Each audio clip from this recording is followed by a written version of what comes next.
The oncologist's words hit like a physical blow, each syllable carving away pieces of the life I thought I knew. Stage 3 breast cancer, Dr. Martinez said gently, her kind eyes never leaving mine. We'll need to start aggressive treatment, immediately. I sat in the sterile white room, the antiseptic smell burning my nostrils, trying to process what she was telling me. 6 months of chemotherapy, followed by surgery, then radiation. My hand instinctively went to my chest, as if I could feel the betrayal of my own cells beneath my skin. Before we jump back in, tell us where you're tuning in from. And if this story touches you, make sure you're subscribed. Because tomorrow, I've saved something extra special for you. I'll need to discuss this with my husband, I managed to say, my voice sounding foreign to my own ears. David had been in the parking lot, taking what he called an urgent business call. He'd insisted on driving me to the appointment, but couldn't spare 20 minutes to actually sit with me while I received the news that would change everything. Of course, Dr. Martinez nodded. I'll have my nurse schedule your first treatment. Sarah, we're going to fight this together. I walked to the parking lot on unsteady legs, my mind reeling. 42 years old, successful marketing executive, healthy lifestyle, no family history. How had this happened? David was leaning against his BMW, still on his phone, gesturing animatedly as he spoke. Absolutely, we can move the timeline up, he was saying into his device. No, she won't be a problem. Trust me on this. Something cold settled in my stomach that had nothing to do with the cancer. David saw me approaching and quickly ended his call, his face arranging itself into what I'd learned to recognize as his concerned husband expression. So, what did she say? He asked, not quite meeting my eyes. Cancer, I said simply, watching his face. Stage 3, 6 months of chemo starting next week. The mask slipped for just a moment. I saw something that looked almost like relief flash across his features before the appropriate shock and concern took over. Oh, honey, he said, pulling me into what felt like a performance of an embrace.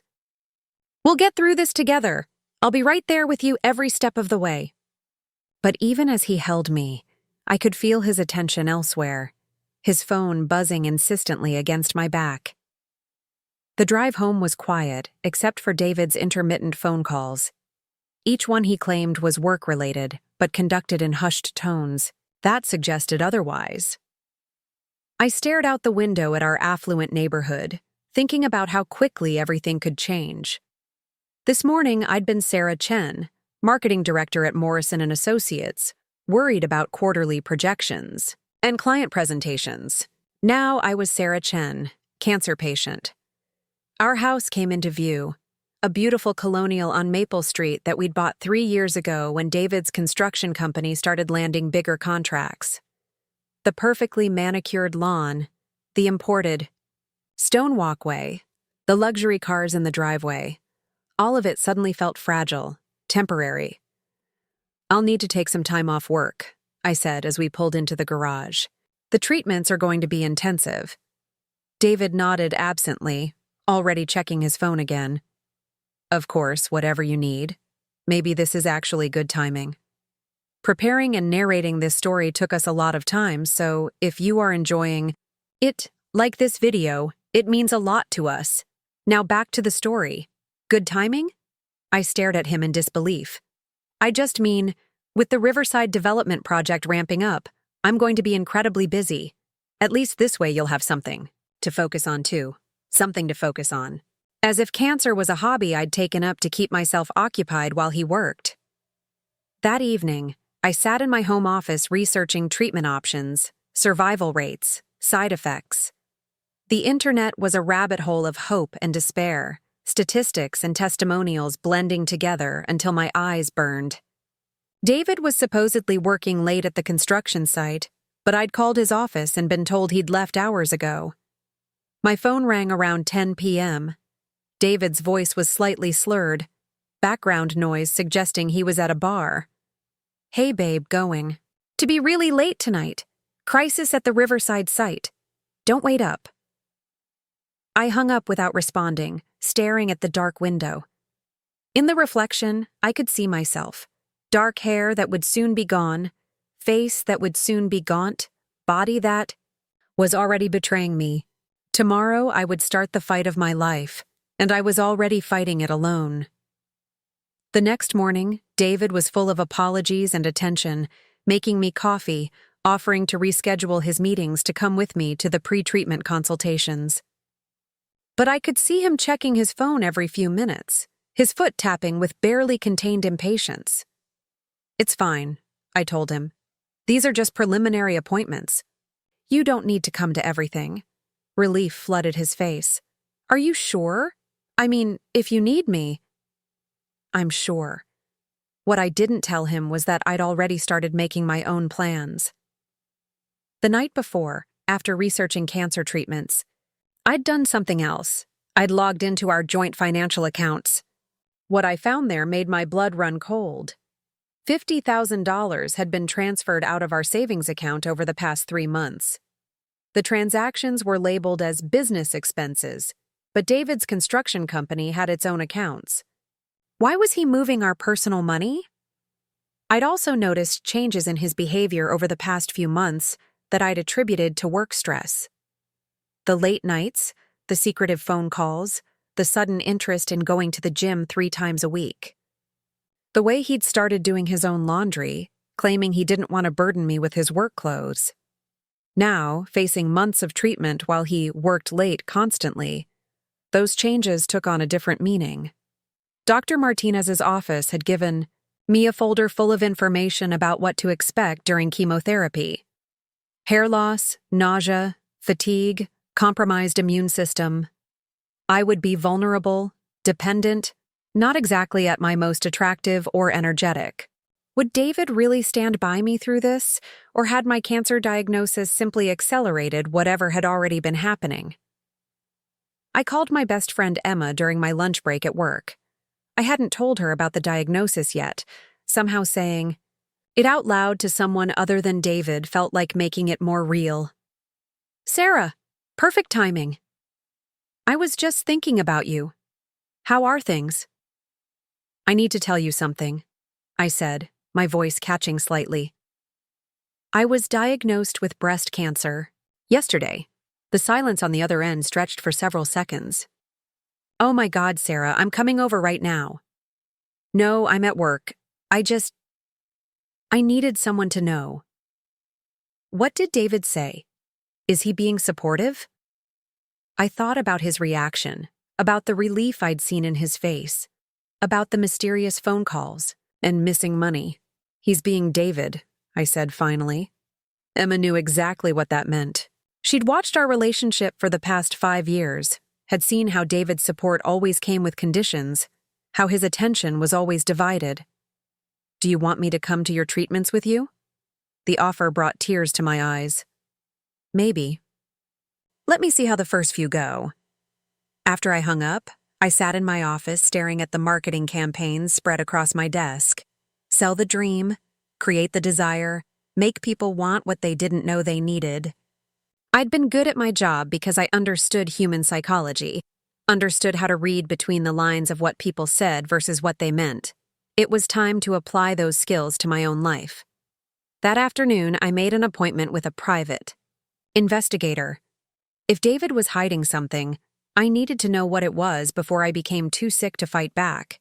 If my suspicions were wrong, then I'd simply be out a consultation fee. But if they were right, I thought about the relief on his face when I told him about the cancer, about his eagerness to avoid the medical appointments, about the mysterious money transfers. A terrible picture was forming in my mind, but I needed proof. My first chemotherapy treatment was scheduled for the following Monday. I would sit in a chair for hours while poison dripped into my veins, hoping it would kill the cancer before it killed me. David had already warned me he might not be able to make it due to an important client meeting. But maybe that was for the best. Maybe I needed to face this fight on my own terms, with my own allies, armed with my own information. After all, if David thought my cancer diagnosis was convenient timing for his own plans, He was about to discover just how inconvenient a truly informed patient could be. The weekend passed in a blur of medical preparations and David's increasing absences. He claimed to be dealing with permit issues at the construction site, but the way he showered immediately upon coming home, the way he checked his appearance in the mirror before leaving, suggested his concerns were less architectural and more personal. Sunday night, as I lay in bed knowing it would be my last night before treatment began, I made a decision. Whatever David was hiding, whatever plans he thought my illness would enable, I would be ready for him. The woman who walked into the chemotherapy center Monday morning would be vulnerable, sick, dependent. But she would also be watching, recording, planning. Because sometimes the most dangerous opponent is the one your enemy thinks is already defeated. Treatment was about to begin, but the real battle was just starting. The chemotherapy chair was surprisingly comfortable, like an oversized recliner in a room designed to feel less clinical than it actually was. Soft lighting, abstract artwork on the walls, classical music playing quietly in the background. But nothing could disguise the fact that I was voluntarily allowing poison to be pumped into my bloodstream. "First time?" asked the woman in the chair next to me. She was maybe 60, wearing a colorful headscarf and reading a romance novel. "Is it that obvious?" I replied, trying to keep my voice steady as the nurse inserted the IV. "Honey, we all had a first time. I'm Margaret. This is round 4 for me." She gestured to her headscarf. "The hair grows back, the nausea passes, and you're stronger than you think." As the drugs began flowing into my system, I pulled out my phone and opened the voice recorder app. If I was going to be sitting here for the next 4 hours, I might as well use the time productively. "Treatment 1, day 1, I whispered into the phone. David left for work at 7:30 this morning. Claimed he had an early meeting with the City Planning Commission, but when I called the office at 8, they said no meetings were scheduled until noon. I'd started documenting everything 3 days ago, after my meeting with the private investigator. Patricia Wells was a former police detective who now specialized in marital investigations. Her office was sparse but professional, and her manner was direct. "What exactly do you suspect?" she'd asked, fingers poised over her keyboard. "Financial. Infidelity, possibly more," I'd replied. $50,000 missing from our accounts, suspicious behavior patterns, and a husband who seemed relieved when I told him I had cancer." Patricia's eyebrows had raised at that last part. "How long do you think this has been going on?" 3 months, maybe longer. I've been so focused on work that I missed the signs. We'll start with financial records and surveillance. In cases like this, the truth usually reveals itself quickly once we know where to look. Now, sitting in the chemotherapy chair with chemicals coursing through my veins, I was waiting for Patricia's first report. She'd promised preliminary findings within a week. My phone buzzed with a text from David. "How's the treatment going? Sorry I couldn't be there. We'll make dinner tonight to make up for it." I typed back, "Fine. See you tonight." But I knew he wouldn't make dinner. He'd call around 5 with some emergency that required his immediate attention. "Your husband couldn't make it?" Margaret asked, glancing at my phone. "Work emergency," I said, the lie tasting bitter in my mouth. "Mine did that too," she said quietly. "First few treatments anyway. Found out later he was having trouble dealing with seeing me sick. Men process things differently." I wanted to tell her that David's absence had nothing to do with processing emotions, but I simply nodded. Margaret meant well, and I wasn't ready to voice my suspicions to a stranger. The treatment stretched on, and I found myself studying the other patients. A woman about my age reading to her young daughter who was curled up in the chair next to her.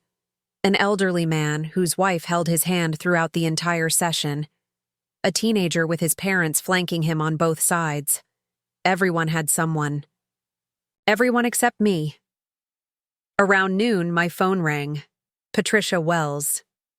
"I can't talk long," I whispered, glancing around the treatment room. "Understood," I have preliminary findings. Are you somewhere private? Private enough. Your husband has been renting a second apartment for the past 4 months.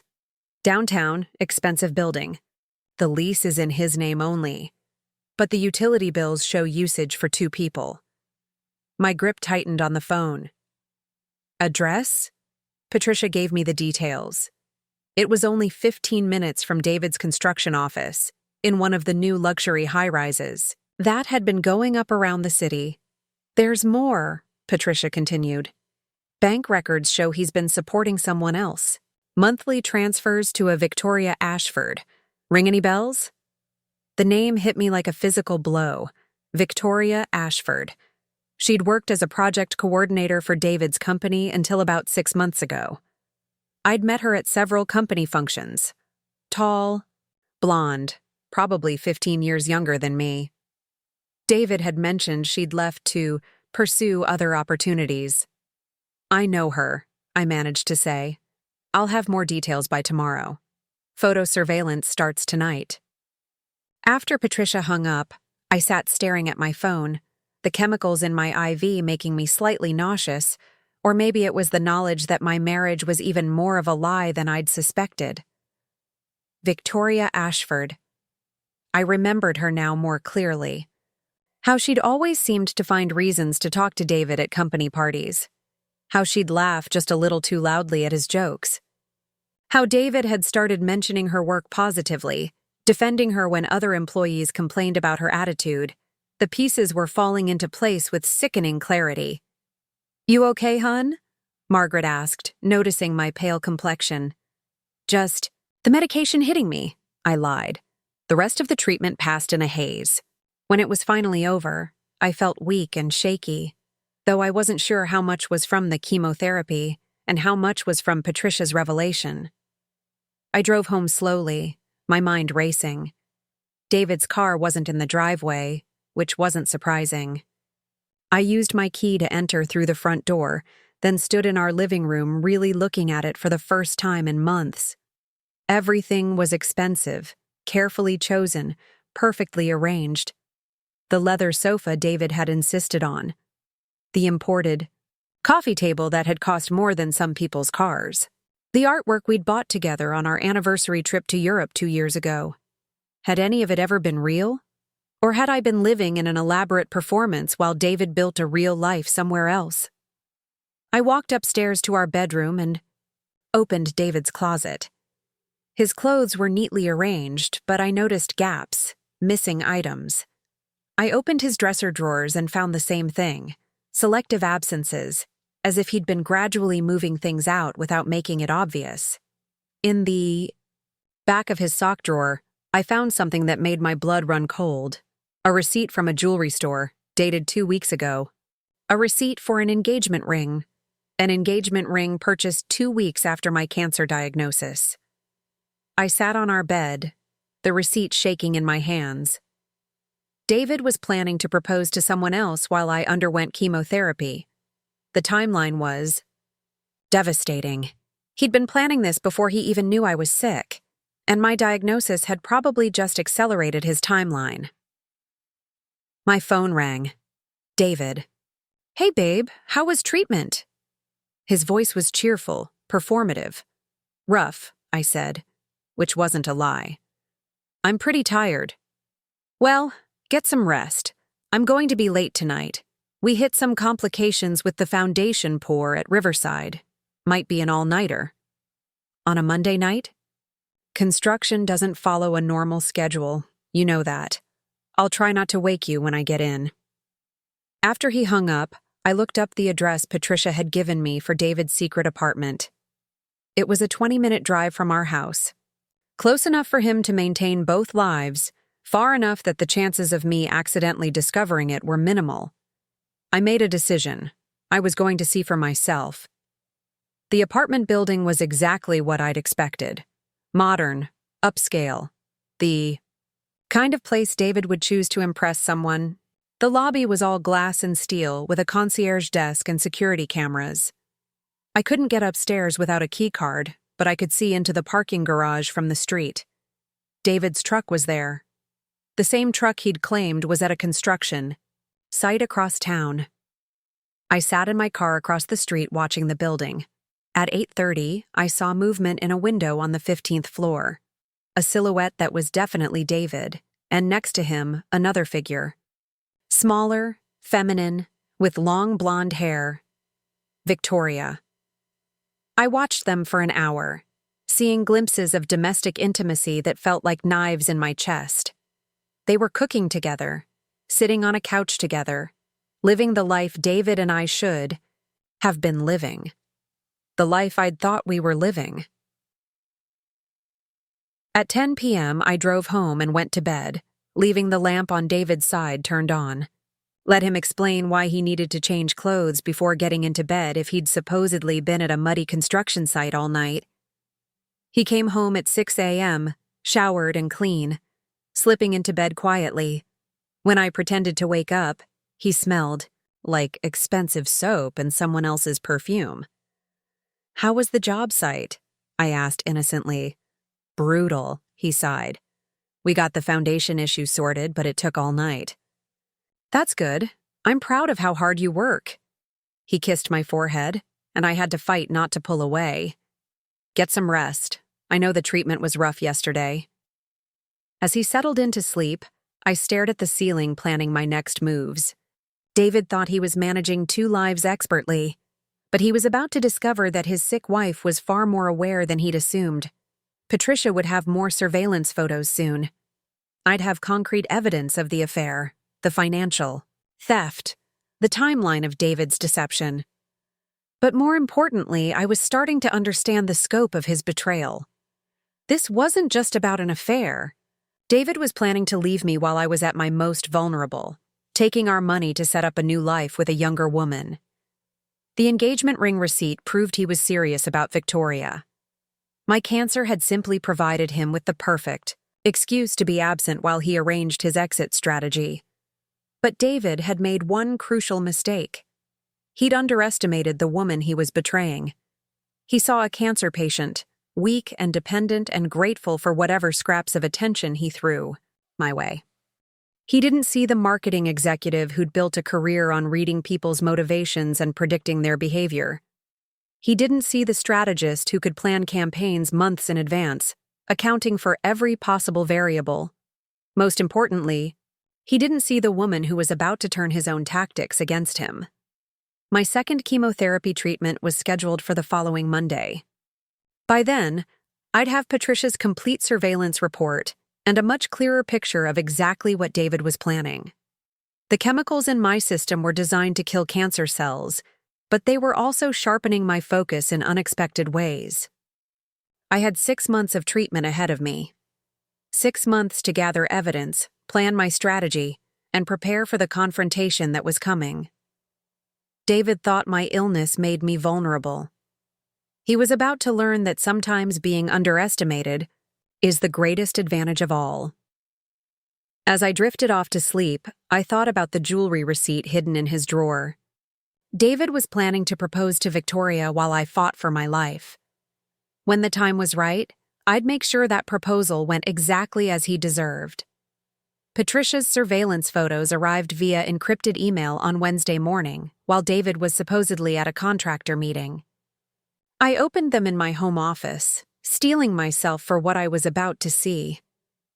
The first photo showed David and Victoria entering the apartment building together, his hand on the small of her back in a gesture I recognized as intimately familiar. The timestamp showed Tuesday at 2:30 p.m., exactly when he'd texted me that he was dealing with a permit delay at City Hall. The second photo made my breath catch. Victoria in profile, her hand resting protectively over what was unmistakably a pregnant belly. She was probably 4 or 5 months along, her condition just beginning to show but still easily concealed under loose clothing. The third photo was David kneeling in front of her, his hands on her stomach, his face filled with wonder and joy. An expression I'd never seen him wear with me, not even during the early days of our marriage when we'd talked about having children someday. A someday that had turned into never when David decided he wasn't ready for the responsibility. Or so he'd told me. My hands shook as I scrolled through the rest of the images. Grocery shopping together, Victoria picking out baby items while David pushed the cart. David carrying her purse, opening doors for her, treating her with a solicitude he'd never shown me even when I wasn't sick. The final photo in the series was a close-up of Victoria's left hand. No engagement ring yet, but a promise ring on her finger that I recognized. David had claimed he'd lost his grandfather's ring 6 months ago, made a show of looking for it, even filed an insurance claim. He'd given it to his pregnant mistress.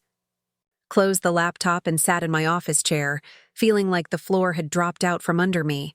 It wasn't just an affair. David had gotten Victoria pregnant and was actively building a new family while presenting himself as my devoted husband, struggling to cope with my illness. The timeline was devastating. Victoria would have gotten pregnant around the same time I was unknowingly developing cancer. While I was working late, missing early symptoms because I was too busy to pay attention to my body, David was creating new life with someone else. My phone buzzed with a text from David. "Running late tonight. Client dinner ran long. Don't wait." Up, I checked the timestamp on Patricia's photos. David and Victoria had been grocery shopping for baby supplies an hour ago. I typed back, "Feel better. Love you." The lie tasted like poison, but I needed to maintain the facade until I was ready to strike. Patricia called 20 minutes later. "I assume you've seen the photos," she said without preamble. "How far along is she?" Based on medical records I was able to access, about 20 weeks. The pregnancy coincides with when the financial irregularities began. 20 weeks. David had known about the baby for months, had been planning this new life while telling me we couldn't afford to start a family yet. Every time I'd brought up having children, he'd cited his business expansion, the mortgage, the need to be more financially stable. Meanwhile, he was preparing to be a father with Victoria. "There's more," Patricia continued. "Victoria Ashford quit her job with David's company because of the pregnancy, but she's still on the company health insurance, listed as his domestic partner. How is that possible? We're still married." The insurance company shows 2 different forms, one listing you as his spouse, another listing Victoria as his domestic partner. It's technically fraud, but it's been flying under the radar because the claims are being processed through different divisions. I closed my eyes, feeling the weight of David's systematic deception. He wasn't just having an affair. He was methodically constructing a parallel life, using our marriage as cover while building something real with Victoria. "I need you to document everything," I told Patricia. "Financial records, insurance fraud, proof of the timeline. I want every detail of his deception recorded. What's your endgame here, Sarah?" I thought about David's reaction to my cancer diagnosis, about the relief I'd seen in his face, about the engagement ring receipt hidden in his drawer. "He's planning to leave me while I'm undergoing treatment," I said. "Probably waiting until I'm at my weakest point. I want to be ready for him." The evidence we're gathering could be useful in divorce proceedings. But Sarah, you should know. In this state, adultery doesn't significantly impact property division. You'd be looking at a standard 50-50 split regardless. "This isn't about money," I replied, though that wasn't entirely true. "It's about making sure he faces consequences for what he's done." After Patricia hung up, I sat in my office planning my next moves. David thought he was managing his double life expertly, but he was about to discover that his sick wife had been documenting everything. I opened my laptop and began creating a detailed timeline. Every suspicious phone call, every unexplained absence, every financial transaction. Patricia's surveillance photos provided the missing pieces, but I'd been unconsciously gathering evidence for months. The pattern was clear once I laid it out chronologically. David had started pulling away from me long before my cancer diagnosis. The diagnosis had simply given him the perfect excuse to accelerate his plans. My second chemotherapy treatment was scheduled for the following Monday. By Friday, my hair was starting to fall out in small clumps, coming away on my pillow when I woke up, circling the drain when I showered. The physical evidence of my illness was becoming impossible to hide. David seemed almost relieved by this development. He'd started finding excuses to avoid physical contact. No more casual kisses, no more hand-holding, no more shared meals when he could help it. He was already emotionally divorcing himself from the sick woman I was becoming. On Saturday morning, he announced he'd be spending the day at the construction site doing inventory. I waited until his truck disappeared around the corner, then drove to Victoria's apartment building. I had no plan beyond seeing the situation for myself, understanding the scope of what David was building without me. The concierge recognized me from my previous surveillance mission, but couldn't stop me from sitting in the lobby, pretending to wait for someone. At noon, David and Victoria emerged from the elevator together. She was wearing maternity clothes now, no longer hiding her condition. Her hand rested on her belly in that unconscious gesture of protection pregnant women develop. David carried a bag from a baby furniture store. They were nesting. Building. The home David and I had never quite achieved despite 5 years of marriage. I followed them at a distance as they walked to David's truck. Victoria moved carefully, and David was attentive to her every need, adjusting her seat, making sure she was comfortable, checking that her seatbelt wasn't too tight across her belly. The same man who'd forgotten to pick me up from my first chemotherapy treatment because of a work emergency. They drove to a furniture store specializing in nurseries. I watched from the parking lot as they spent 2 hours selecting a crib, a changing table, a rocking chair. David's body language was completely different with her. Relaxed, happy, engaged. He looked like a man in love, a man excited about his future, with her, not with me. When they finished shopping, David loaded the furniture into his truck while Victoria waited in the passenger seat. Even from a distance, I could see her radiant smile, the way she watched him with obvious affection. They drove back to her apartment, and I followed at a safe distance.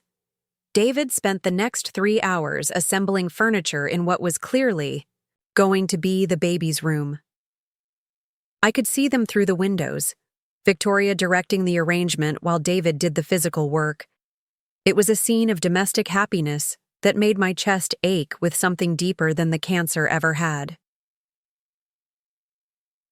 5 p.m., David kissed Victoria goodbye and headed home.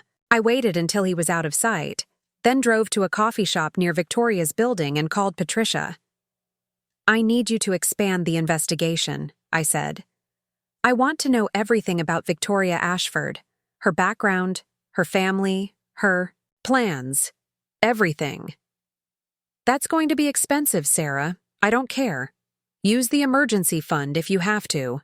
The emergency fund. The money David and I had saved for unexpected medical expenses or job losses. Money that was about to become very relevant to my situation, though not in the way we'd originally planned. When I got home, David was in the shower. His clothes from the day were in the hamper, and they smelled like sawdust and paint, evidence of actual construction work. But underneath those scents was something else. Victoria's perfume, baby powder, the lingering sweetness of the life he was building away from me. I went to my office and added the day's observations to my growing file.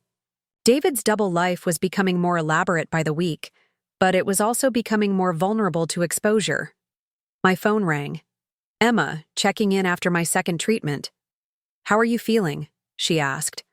"Like my husband is having an affair with his pregnant ex-employee while I undergo chemotherapy," I said, the words tumbling out before I could stop them.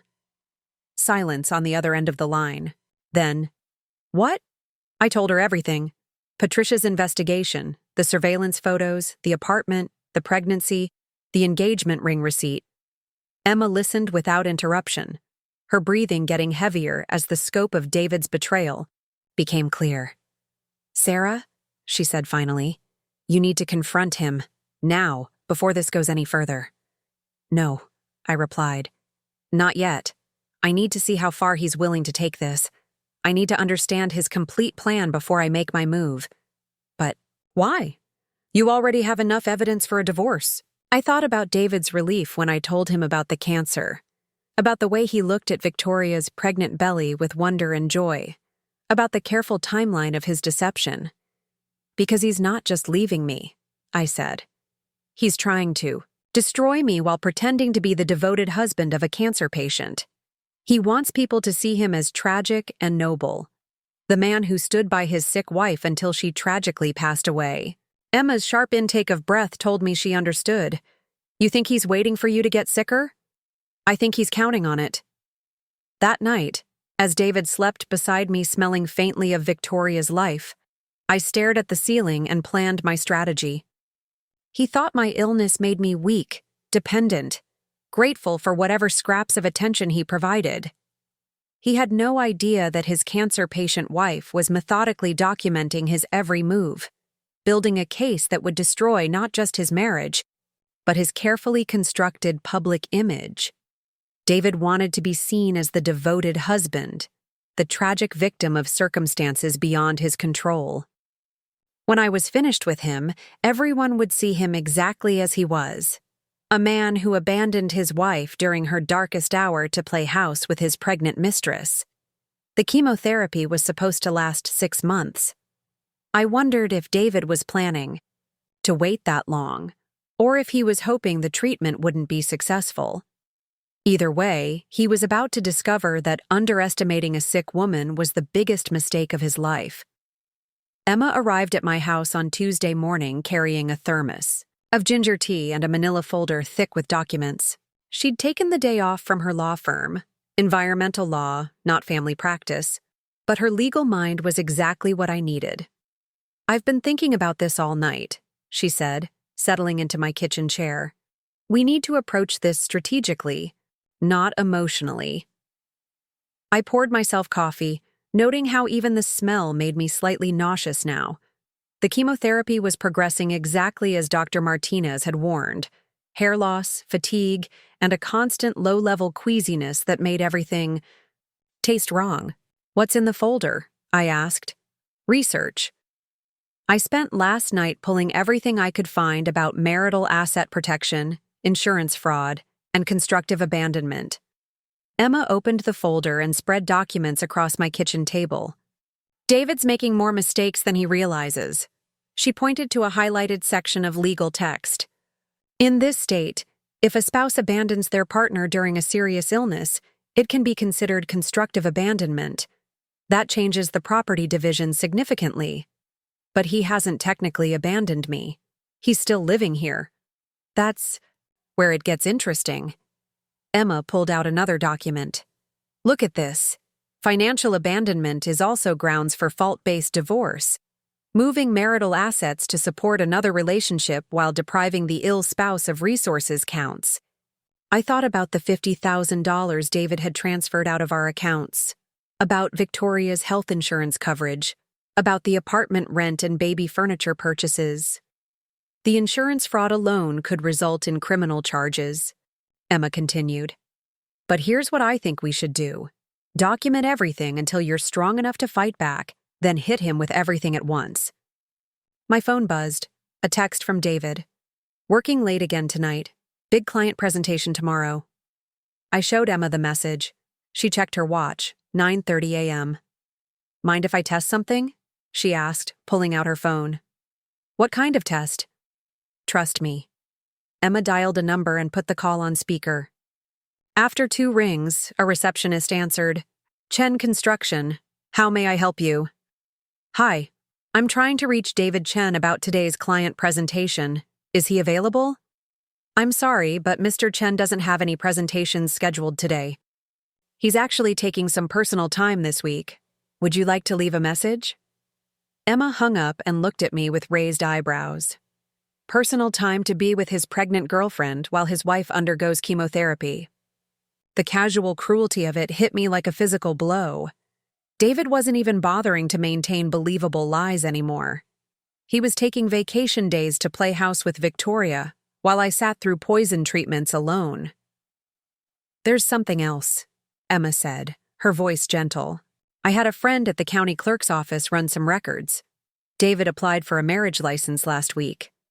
My coffee cup slipped from my hands, shattering on the kitchen floor. Hot liquid splashed across my legs, but I barely felt it. He can't marry her. We're still married. The application lists him as divorced.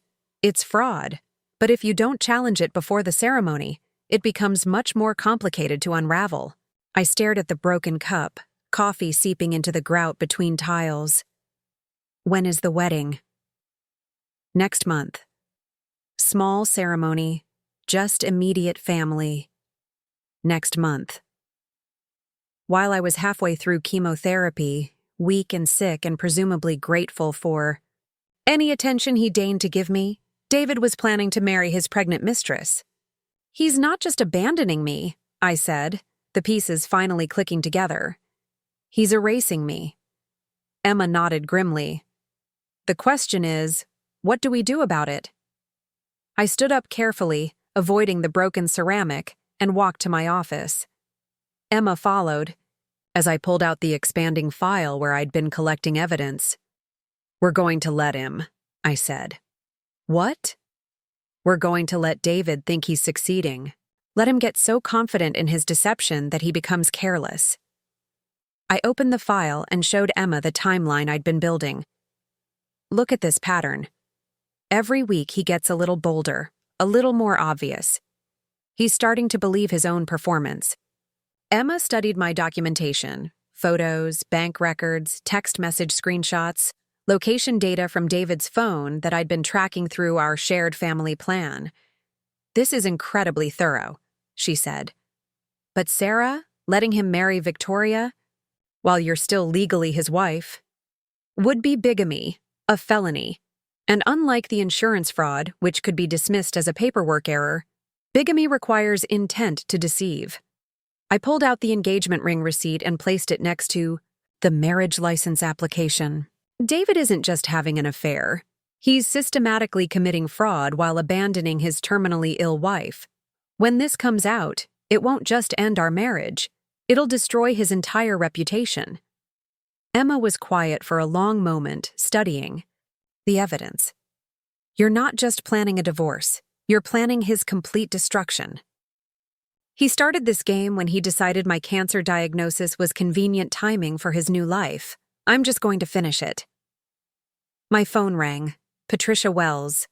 I have the background report on Victoria Ashford, she said. Are you somewhere secure? Yes. And my lawyer is with me. Put me on speaker. Patricia's voice filled my office.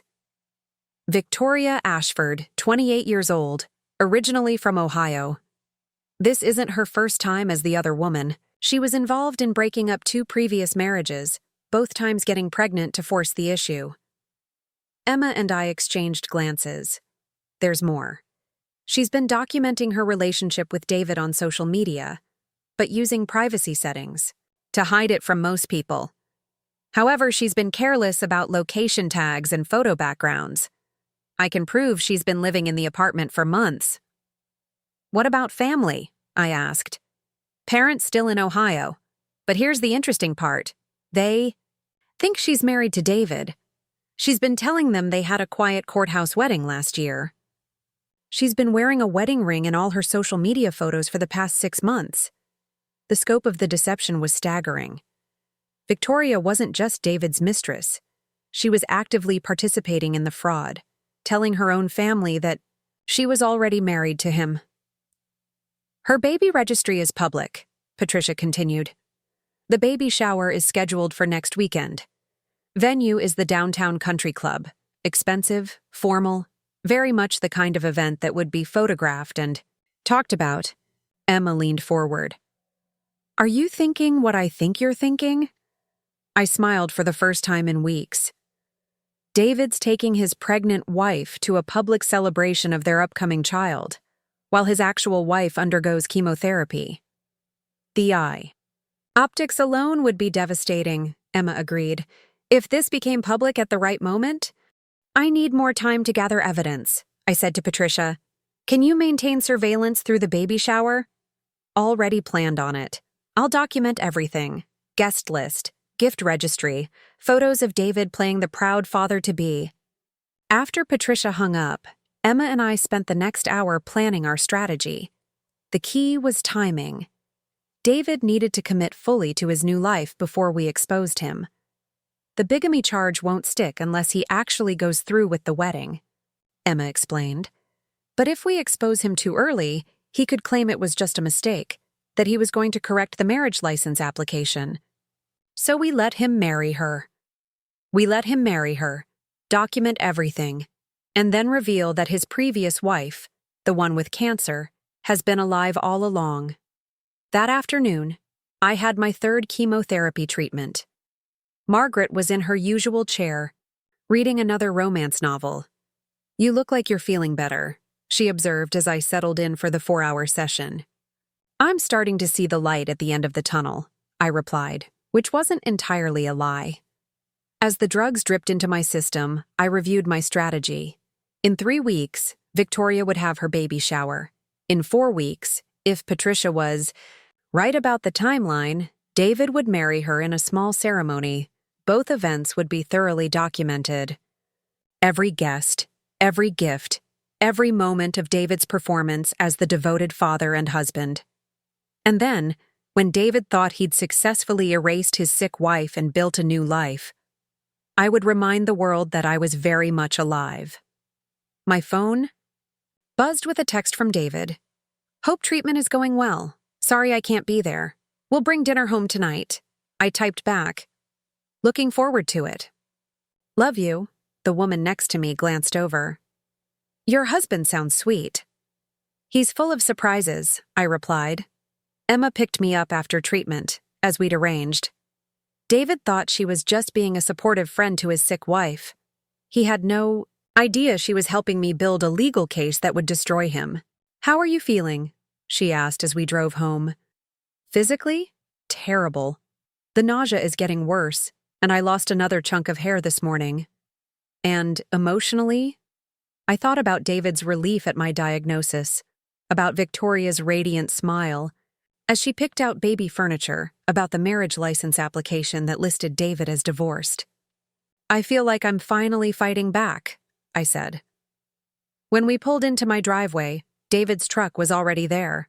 Through the kitchen window, I could see him moving around, apparently preparing dinner as promised. "He's actually cooking," Emma observed. "Guilt," I replied. "Or maybe Victoria is busy tonight." Emma squeezed my hand. "You don't have to do this alone anymore." I walked into my house to find David at the stove, stirring what smelled like my favorite pasta sauce. He looked up with a smile that might have fooled me a month ago. "How was treatment?" he asked, kissing my forehead. "Better. Emma stayed with me, which helped." "That's good. You need support right now." "Support? From the man who was planning to marry another woman next month while his wife battled cancer." "David," I said carefully, "I've been thinking about making a will, just in case the treatment doesn't go as planned." His face went very still. "That's not necessary, Sarah. You're going to beat this." "I hope so, but I want to make sure everything is taken care of. You know, the house, my life insurance, my retirement accounts." "We can talk about that later," he said, turning back to the stove. "Let's focus on getting you better first." But I could see the wheels turning in his head. David was calculating, wondering if he'd need to delay his wedding plans if I got sicker faster than expected. He had no idea that my will was going to be the final piece of my revenge plan. After dinner, I retired to my office while David watched television. I opened my laptop and began drafting a document that would ensure David got exactly what he deserved. In 2 weeks, Victoria would celebrate her pregnancy with a baby shower attended by David's colleagues and friends. In a month, David would commit bigamy by marrying her while still legally married to me. And somewhere in between, David Chen was going to discover that his dying wife had been several steps ahead of him the entire time. The chemotherapy was making me weak, but planning David's downfall was giving me strength I didn't know I had. Sometimes the most dangerous opponent is the one your enemy has already written off as defeated. David was about to learn that lesson the hard way. The country club, Parking lot was filled with luxury cars when Patricia and I arrived on Saturday afternoon. I wore a baseball cap and sunglasses, the universal disguise of someone undergoing chemotherapy, which made me nearly invisible to the well-dressed guests heading toward the private dining room. "Target acquired," Patricia murmured into her discreet recording device. "David Chen, navy suit, escorting pregnant blonde in pink dress." I watched through Patricia's long-range camera as David helped Victoria out of his truck. She was radiant in a flowing pink maternity dress, her belly prominently displayed, one hand resting protectively over their child. David's attention was completely focused on her, adjusting her dress, ensuring she was comfortable, his face glowing with pride and anticipation. "Look at his body language," I whispered to Patricia. "He's completely different with her. Camera doesn't lie," Patricia replied, snapping photos of David's tender gestures. "This is going to look very damning when compared to the surveillance footage of him avoiding your medical appointments." We positioned ourselves in Patricia's surveillance van across the street, with clear sightlines into the country club's main dining room. Through the large windows, I could see the elaborate baby shower decorations, pink and gold balloons, elegant floral arrangements, a gift table already overflowing with expensive presents. "Guest count is approximately 40 people," Patricia noted, scanning the crowd with binoculars. I recognized several faces from David's construction company, some city council members. This is a very public celebration. My phone buzzed with a text from David. "Emergency at the Riverside site. Going to be all day. Don't wait up." I showed Patricia the message.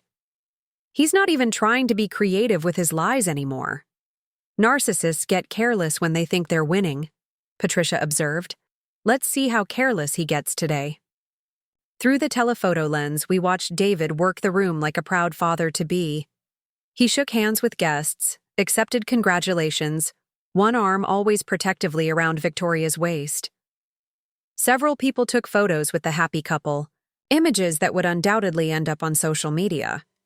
"There," Patricia said, pointing to a group near the gift table. "Victoria's parents just arrived, the older couple in formal wear." I watched Victoria embrace a distinguished-looking man and woman who were clearly thrilled to see their daughter. They fussed over her belly, kissed David's cheek, and settled into the celebration as proud grandparents-to-be. They have no idea. "David is already married," I said. "Even better. They think they're attending their son-in-law's first child's baby shower. This is documentary gold." The gift opening ceremony began, and Patricia zoomed in as David and Victoria sat at the head. Table opening presents. A high-end stroller, designer baby clothes, an expensive crib set. David's colleagues from the construction company had clearly spared no expense for their boss's new family. "Look at this," Patricia said, adjusting the camera focus. "The banner behind them says, 'Welcome Baby Chen.' They're already using his last name." I felt a surge of cold anger. Victoria was 6 months pregnant with David's child, surrounded by his friends and colleagues, openly using his name, while I sat in a surveillance van wearing a chemotherapy patient's disguise. "The officiant just arrived," Patricia noted, pointing to an elderly man in a suit carrying what appeared to be a ceremonial folder. "I think they're having some kind of blessing ceremony." Indeed, the party was transitioning into something more formal. Guests gathered in a semicircle as the officiant, who I recognized as the pastor from David's childhood church, asked David and Victoria to stand together. "Dearly beloved," the pastor's voice carried through the open windows, "we gather today to celebrate not just the coming of a new life, but the family that will welcome that life. David and Victoria, will you pledge before these witnesses to raise this child with love, commitment, and faithfulness?" I watched my husband, my legally married husband, take Victoria's hands and pledge to be a faithful father and partner. The guests applauded, several people wiped away tears, and cameras flashed as the couple kissed. "Is that legally binding?" I asked Patricia. "No, but it's another piece of evidence showing intent to defraud. He's making public commitments to Victoria while still married to you." The ceremony concluded with more gift opening, followed by a lavish lunch. David never left Victoria's side, constantly attending to her needs, his hand frequently resting on her belly. Every gesture was photographed, documented, preserved for posterity. "His boss is giving a speech," Patricia said, adjusting the audio equipment. Through our surveillance setup, we could hear David's supervisor from the city planning office addressing the crowd. "David Chen is one of the most dedicated family men. I know. Seeing him with Victoria, watching how he cares for her during this pregnancy, reminds us all what really matters in life. Here's to the Chen family and their beautiful future together." The applause was enthusiastic. David stood up, one arm around Victoria, and addressed his guests. "Victoria and I are overwhelmed by your support. This baby is already so loved, and we can't wait to start this next chapter of our lives together." Gripped the edge of the van's console so hard my knuckles went white. David was accepting congratulations for starting a new family, while his actual wife underwent chemotherapy alone. "The mayor's wife just arrived," Patricia observed. "This is becoming quite the social event." Indeed, the guest list was more impressive than I'd expected. City officials, business leaders, prominent community members, all celebrating David's new family, all potential witnesses to his public deception. "They're doing a group photo," Patricia said, switching to video mode. "Everyone gather around, the happy couple." I watched 40 guests arrange themselves around David and Victoria for a formal photograph. David looked happier than I'd ever seen him. Victoria glowed with pregnancy and joy, and everyone beamed at the camera as if they were witnessing something genuinely beautiful. From their perspective, they were.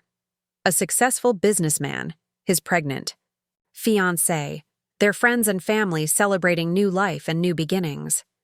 None of them knew about the sick wife at home, about the marriage license fraud, about the systematic deception that made this celebration possible. "The party's winding down," Patricia noted as guests began moving toward the exit. "But David and Victoria are staying for cleanup." We watched as the couple worked together to pack up gifts and decorations. Victoria directed while David did the heavy lifting, both of them moving with the easy coordination of an established couple. They looked domestic, settled, genuinely happy. "There," Patricia said, zooming in on a touching moment. "Victoria just felt the baby kick. Look at David's face." Through the camera, I watched my husband place both hands on Victoria's belly, his expression filled with wonder and joy. They laughed together, sharing an intimate moment that belonged to new parents-to-be. It was the most genuine emotion I'd seen from David in years. "Let's go," I said, suddenly unable to watch anymore. As Patricia packed up the surveillance equipment, I processed what I'd witnessed. David wasn't just having an affair or making a mistake. He was genuinely in love with Victoria, genuinely excited about their child, genuinely building the family life he'd always claimed he wasn't ready for with me. The baby shower hadn't just provided evidence of his deception. It had shown me that David's betrayal was complete. He hadn't just chosen Victoria over me. He'd chosen the life with her that he'd never wanted with me.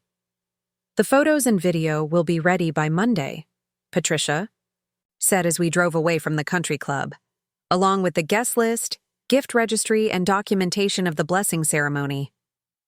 "Good. How much time do we have before the wedding?" "Based on the marriage license application, 2 weeks. "But Sarah, are you sure you want to let this go that far?" I thought about David's face when he felt the baby kick, about his speech to the guests, about the formal blessing ceremony where he'd pledged faithfulness to Victoria while still legally married to me. "I want him to have everything he thinks he wants," I said. "I want him to believe he's won completely before I take it all away." That evening, David came home at midnight, showered immediately, and slipped into bed beside me. He smelled like Victoria's perfume and baby powder, like the life he was building away from me. How was the emergency at the site? I asked in the darkness.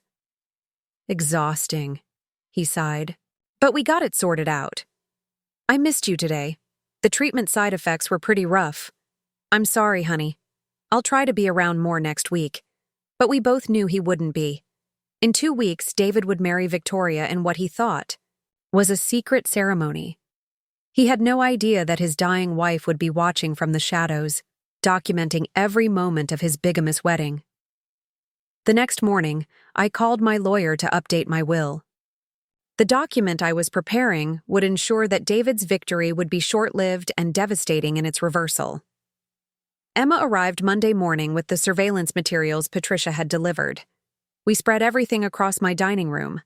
Table, photos, videos, audio recordings, guest lists, financial records showing who paid for the elaborate celebration. This is overwhelming evidence, Emma said, reviewing the materials. David's not just committing adultery, he's perpetrating fraud on a community level. The blessing ceremony was particularly damning, I agreed. He made public vows to Victoria, while legally married to me. And all these witnesses saw him present himself as a single man starting a family. When this comes out, it's not just your marriage that's destroyed, it's his entire reputation. I picked up a photo of David and Victoria during the blessing ceremony, both of them glowing with happiness and anticipation. He looks genuinely happy with her. Does that change anything for you? I thought about the years David had told me. He wasn't ready for children, wasn't ready for the responsibility, needed more time to establish his career. Years I'd spent waiting for him to be ready for the life I wanted. It makes it worse, I said finally. He was never not ready for children. He just wasn't ready for children with me. Emma nodded. The will update you mentioned. What are you planning? I pulled out the draft document I'd been working on. David thinks I'm dying. He's counting on inheriting everything when I don't survive the treatment. But my prognosis is actually quite good. Dr. Martinez said the tumors are responding well to chemotherapy. So David's timeline is based on false assumptions. Exactly. He's rushing to marry Victoria because he thinks I'll be dead within the year, leaving him free to inherit my assets and start fresh with his new family. I showed Emma the financial records we'd gathered. Our house, my life insurance, my retirement accounts. David stands to inherit close to $2 million if I die while we're still married. But if you divorce him first, he gets community. Property division, not inheritance. Big difference. Emma studied the will draft. This is brilliant, Sarah. But are you sure about the specific bequests? I looked at the document I'd been crafting. When the time was right, my will would be the final piece of evidence in David's destruction. But first, I needed to let him commit fully to his new life. 2 weeks, I said. In 2 weeks, David will marry Victoria in what he thinks is a secret ceremony, and then we'll show the world exactly who David Chen really is. The baby shower had been David's public declaration of his new life. The wedding would be his final betrayal, and my will reading would be his complete destruction. The marriage license was processed on Thursday morning. I sat in Emma's law office watching the county clerk's website update in real time. David Chen and Victoria Ashford, scheduled to be married Saturday at 2 p.m. at Riverside Gardens, a small venue overlooking the city. It's official, Emma said, printing out the license. David has committed to the wedding, and the fraudulent divorce decree he filed? Still on record. He's claiming to be divorced from a woman who's very much alive and still legally his wife. Emma shook her head. The arrogance is staggering. I studied the marriage license, noting how David had listed his previous marital status as divorced and dated it 6 months ago, around the time Victoria got pregnant. He'd been planning this deception from the beginning.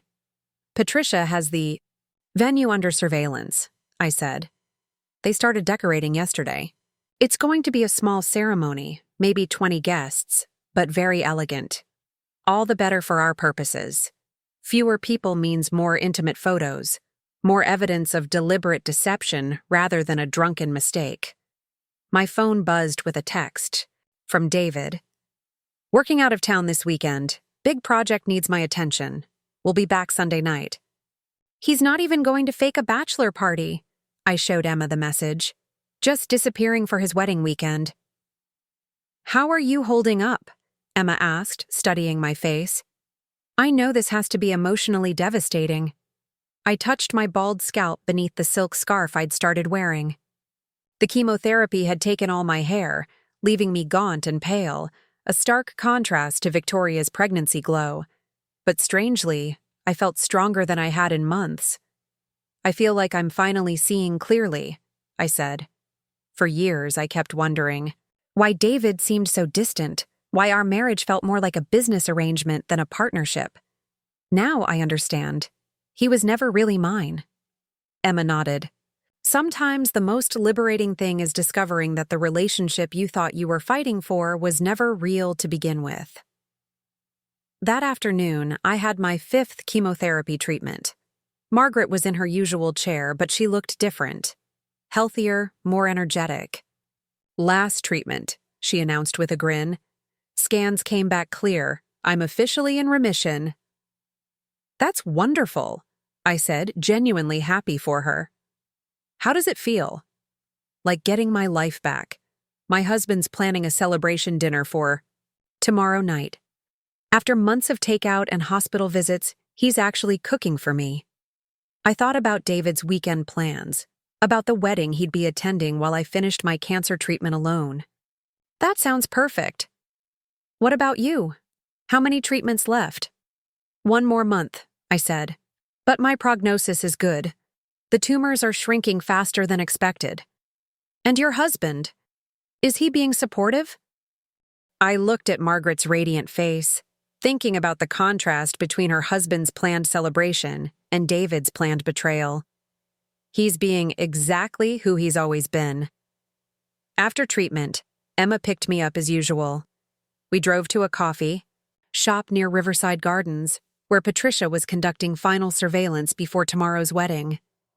The florists finished an hour ago, Patricia reported, showing us photos on her camera. White roses, baby's breath, very romantic. Victoria arrived for the final walkthrough with her maid of honor, her sister from Ohio. Her family's here. For the wedding?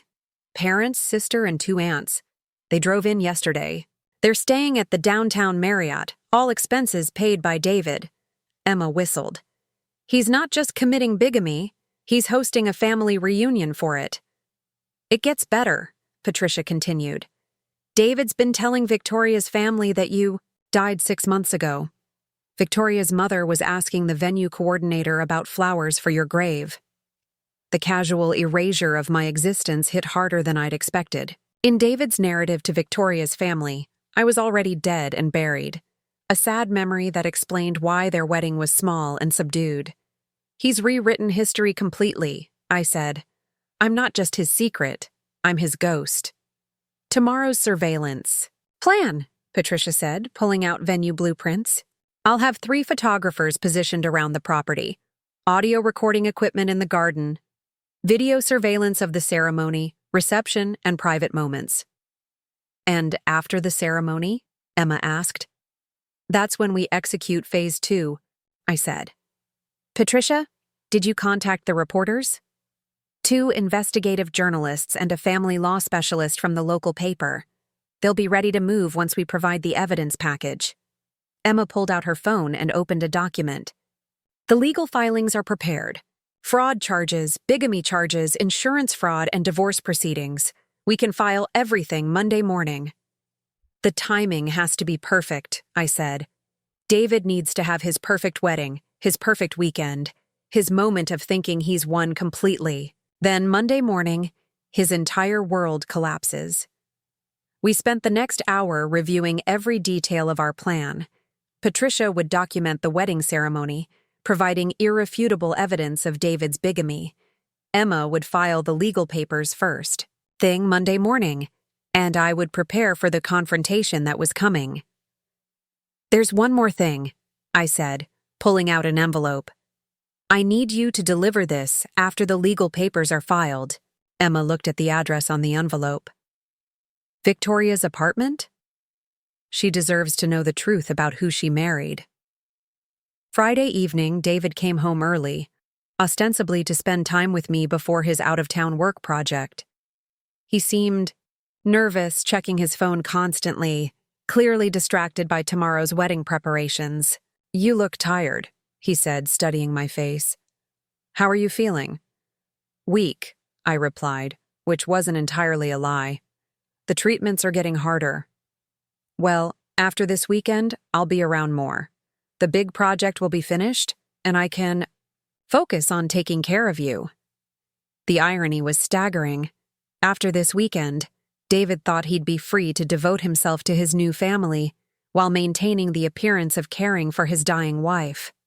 I've been thinking about our future, I said, carefully. About what happens if the treatment doesn't work. David's expression grew carefully concerned. Don't talk like that, Sarah. You're going to beat this. But if I don't, I want to make sure you're taken care of. I updated my will yesterday. I watched David's face closely. For just a moment, I saw calculation in his eyes, the brief flicker of someone doing financial math before the concerned husband mask slipped back into place. That's thoughtful, he said, but let's focus on getting you better, not on worst-case scenarios. I left everything to you, of course. The house, my life insurance, retirement accounts. I want you to be able to start fresh if something happens. To me. Sarah? His voice caught slightly, but I couldn't tell if it was emotion or performance. I know this has been hard on you, I continued. Watching me go through this, putting your life on hold to take care of me. If something happens, I don't want you to feel guilty about moving on, about finding happiness again. David pulled me into what felt like a guilty embrace. Nothing's going to happen to you, he said into my hair. We're going to get through this together. But as he held me, I could feel his relief. In David's mind, I'd just given him permission to inherit everything and start over with Victoria without any guilt or complications. Saturday morning, David left early, claiming he needed to drive to the project site before the weekend work began. He kissed my forehead and promised to call later, though we both knew he wouldn't. I spent the morning in my office, finalizing the last details of my counterattack. Bank account information, insurance policy numbers, property deeds, everything. David thought he would inherit was about to become evidence in his prosecution. At noon, Patricia called with final preparations. All surveillance equipment is in place. David and Victoria just arrived at the venue. She looks beautiful. White dress, very traditional. Are you recording? Everything. The ceremony starts in 2 hours. By tonight, we'll have complete documentation of David's bigamous wedding. I hung up and sat in my office, thinking about the parallel ceremonies happening in my life. 3 hours ago, I'd been David's devoted wife, patiently enduring cancer treatment while he worked to support us. In 2 hours, he'd be marrying another woman while I sat alone in our house. By Monday morning, David Chen would discover that underestimating a cancer patient was the most expensive mistake of his life. Emma arrived at 2 p.m. with champagne and takeout from my favorite restaurant. If we're going to watch your husband commit bigamy, she said, we might as well make it an occasion. We set up in my living room with Patricia's live surveillance feed on my laptop. The video quality was remarkably clear. We could see David in a charcoal gray suit standing at the altar, hands clasped behind his back, waiting for his bride. He looks nervous, Emma observed. He should be, I replied, taking a sip of champagne. He's about to commit a felony. The music started, and Victoria appeared at the end of the aisle. Her wedding dress was simple but elegant, her pregnancy barely showing at 7 months. She looked radiant, genuinely happy, completely unaware that she was participating in a criminal ceremony. She has no idea, Emma said softly. David told her I died months ago. In her mind, she's marrying a widower who's finally ready to move on. We watched as Victoria walked down the aisle toward David, her face glowing with joy. David's expression when he saw her was unmistakable. Pure love, genuine happiness, the look of a man marrying the woman of his dreams. He really loves her, Emma said. That's what makes this so devastating, I replied. David isn't just destroying his marriage to me, he's destroying his future with Victoria, too. The ceremony proceeded with traditional vows, rings, and a kiss that was captured in perfect detail by Patricia's cameras. David's family was there. His parents, his brother, his childhood friends. Victoria's family beamed from the front row. Everyone looked genuinely happy for the couple. "Do you, David, take Victoria to be your lawfully wedded wife?" the officiant asked. "I do," David replied, his voice clear and confident. "Do you, Victoria, take David to be your lawfully wedded husband?" "I do," Victoria said, tears of joy streaming down her face. "By the power vested in me by the state, I now pronounce you husband and wife." Emma and I watched in silence as David kissed his new bride while still legally married to me. Applause filled the audio feed, cameras flashed, and the newlyweds beamed. At their guests, "It's done," Emma said quietly. "David just committed bigamy in front of 20 witnesses." The reception that followed was intimate and joyful. David and Victoria danced to "At Last" by Etta James, while their families watched with obvious delight. Toasts were made about new beginnings and true love. Victoria's father welcomed David into the family. David's mother gave an emotional speech about how happy she was to see her son find love again after the tragedy of losing his first wife. "The tragedy of losing his first wife," I repeated. I'm sitting in my living room watching my own funeral reception. As the afternoon progressed, I watched David and Victoria cut their wedding cake, throw the bouquet, and celebrate with their families. Every moment was documented by Patricia's surveillance team, creating an ironclad record of David's deliberate, premeditated bigamy. "They look genuinely happy," Emma observed as the couple shared a quiet moment on the venue's terrace. "They are happy," I said. "Right now, in this moment, David thinks he's won everything. He's married the woman he loves, his sick wife will be gone soon, and he'll inherit enough money to start fresh without any complications." But Monday morning, David discovers that his sick wife is very much alive, very aware of what he's done, and very prepared to destroy him for it. The surveillance feed continued until evening, showing David and Victoria's departure in a car decorated with "Just Married" signs. They were heading to a weekend honeymoon at a local resort, paid for with money David had stolen from our joint accounts. "Phase 1 complete," Patricia reported via phone. "Complete documentation of the bigamous ceremony. David Chen is now officially a felon." "Phase 2 begins Monday morning," Emma said, gathering her legal files. "Are you ready for this, Sarah?"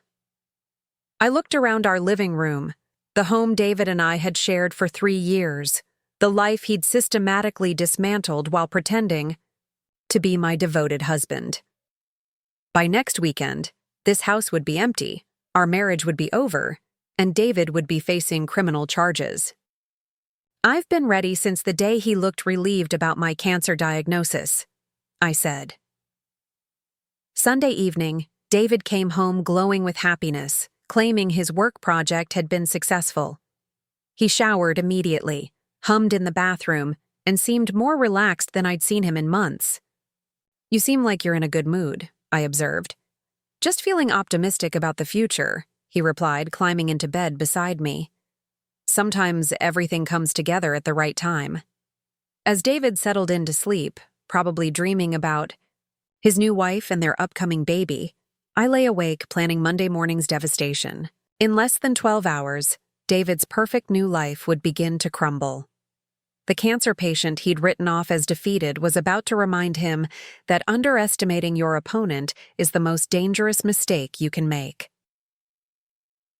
Monday morning arrived. with the precision of a carefully orchestrated symphony. I woke at 5 a.m., 2 hours before David's alarm, and spent the early morning in my office making final preparations. By 7 a.m., I had reviewed every piece of evidence, confirmed every legal filing, and prepared for the day that would destroy David's carefully constructed double life. David emerged from the bedroom at 7:30, whistling quietly as he prepared for what he thought would be a normal Monday. He moved with the relaxed confidence of a man who believed he'd successfully compartmentalized his life, devoted husband to his sick wife, newlywed to his pregnant bride. "You're up early," he observed, finding me in the kitchen with coffee and morning news. "Couldn't sleep. The treatment effects are getting stronger." I gestured to my pale complexion and the dark circles under my eyes, which weren't entirely from the chemotherapy. "Well, try to rest today. I'll probably be late again. Big week at the office." Of course he'd be late. Victoria was expecting her new husband to spend their first Monday as a married couple with her, probably planning their future while I supposedly wasted away from cancer. "David," I said as he gathered his keys, "I want you to know how grateful I am for everything you've done. Standing by me through this illness, putting your life on hold to take care of me. Not every man would be so devoted." He paused in the doorway, and for a moment I saw something that might have been guilt flicker across his face. "You don't need to thank me, Sarah. You're my wife. I made a commitment." "Yes," I said quietly. "You did." After David left, I called Emma. "It's time." "Legal papers are being filed as we speak," she replied. "Criminal charges for bigamy, insurance fraud, and identity theft. Civil divorce proceedings citing abandonment and adultery. Asset freezing orders to prevent him from moving money. Everything will be processed by noon. And the media? Patricia's evidence package goes to the reporters at 10 a.m. By lunch, David's story will be public record." I hung up and settled into my office chair, opening multiple browser windows to monitor local news sites, court filing systems, and David's company website. In a few hours, David Chen's reputation would be destroyed across every platform that mattered. At 9:45 a.m., my phone rang. Victoria. I stared at the caller ID, my heart racing. Victoria had never called me before. In fact, I wasn't sure she even had my number. This couldn't be coincidence. "Hello?" I answered. "Sarah? This is Victoria Ashford, from David's company." Her voice was shaky, uncertain. "I remember you. How can I help you?" I need to ask you something, and I need you to tell me the truth. Are you and David divorced?" The question hung in the air like a bomb waiting to explode. Victoria had discovered something, maybe a document, maybe an inconsistency in David's stories, maybe just a woman's intuition that something wasn't right. "No," I said simply. "David and I are still married. We've never been divorced." The silence on the other end of the line stretched for nearly 30 seconds. When Victoria spoke again, her voice was barely a whisper. "Oh my God. Oh my God. What have I done?" "Victoria, where are you right now?" "I'm at David's apartment, our apartment. I was looking for our marriage certificate to frame it, and I found documents with your name on them, insurance papers dated last week, bank statements showing transfers to something called Chen Medical Fund." Her voice broke. "Sarah, please tell me you're divorced. Please tell me David isn't lying to me." I closed my eyes, feeling the weight of what I was about to destroy. Victoria was 7 months pregnant, had just married the man she thought was the love of her life, and was about to discover that her entire relationship was built on fraud. "Victoria, I have cancer. I'm currently undergoing chemotherapy. David, and I have been married for 5 years, and we've never been separated or divorced." The sound that came through the phone was pure anguish, a wail of betrayal and heartbreak that made my chest tight with sympathy despite everything. "The baby," Victoria sobbed. I'm pregnant with his baby. We just got married on Saturday. He told my family you died 6 months ago. He told everyone you were dead. I know. I'm very much alive. How do you know what he told my family? I took a deep breath. Because I've been watching, Victoria. I've known about the affair, about your pregnancy, about the apartment. I've been documenting everything while undergoing cancer treatment. You've been watching us? Her voice shifted from grief to anger. For how long? 3 months. Since I discovered the financial fraud. Victoria was quiet for a long moment, processing the scope of the deception. He said you couldn't have children. He said you were career-focused and didn't want a family. I've wanted children for years. David always said he wasn't ready. He was ready for me, Victoria whispered. He was so excited about our baby. He talks about being a father constantly. He's already reading parenting books. The cruelty of it hit both of us simultaneously. David had convinced Victoria that I was the obstacle to his dreams of fatherhood, while convincing me that he simply wasn't ready for children. In reality, he just hadn't wanted children with me. Victoria, there are legal papers being filed against David this morning. Criminal charges for bigamy and fraud. You need to protect yourself. What does that mean for our marriage? For our baby? I thought about the innocent child Victoria was carrying, about how David's crimes would affect a baby who had done nothing wrong. Your marriage to David is invalid. It's bigamy. But your child is still his responsibility. You'll need a lawyer. I can't afford a lawyer. I quit my job when David said he wanted to take care of us. Call Emma Rodriguez at Rodriguez and Associates. I gave her the number. Tell her I referred you. She'll help you understand your options. Why are you helping me? Victoria asked, her voice small and confused. Because David's victims need to stick together. After I hung up, I sat in my office feeling the weight of what I'd just done. Victoria's life was about to implode just as thoroughly as mine had, but at least she'd have advance warning. At 10:30 a.m., Emma called. The criminal. Charges have been filed. David should be receiving notification within the hour. Victoria called me. She found documents at the apartment. Smart woman. Probably saved herself from accessory charges by coming forward voluntarily. She's 7 months pregnant, Emma. She's going to lose everything. She's going to lose a fraudulent marriage to a criminal. Her baby will be better off without David's influence. At 11:15 a.m., my phone exploded with notifications. The local news website had posted a breaking story. Local businessman charged with bigamy while wife underwent cancer treatment. I clicked through to read the article, which featured one of Patricia's surveillance photos showing David and Victoria at their wedding ceremony. The caption read, David Chen married Victoria Ashford on Saturday while still legally married to his wife, who is currently undergoing chemotherapy for breast cancer. The story was devastating in its simplicity. David's company was mentioned. His construction projects were listed, and the timeline of his deception was laid out in clinical detail. The comments section was already filling with outrage from readers. At 11:45 a.m., David called me. I let it go to voicemail, then listened to his panicked message. Sarah, I don't know what's happening, but there are police at my office and reporters. Calling. Someone's spreading lies about us. I'm coming home. We need to talk. I called Emma immediately. He's on his way here. Are you ready for this confrontation? I've been ready for 3 months. Patricia's on standby if you need backup. And remember, you're the victim here. David's the one who committed crimes. At 12:30 p.m., David's truck screeched into our driveway.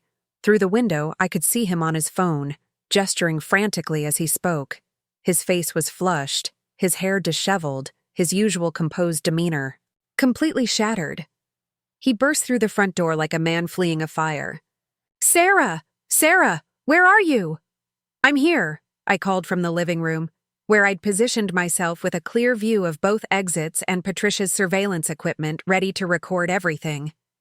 David appeared in the doorway, wild-eyed and desperate.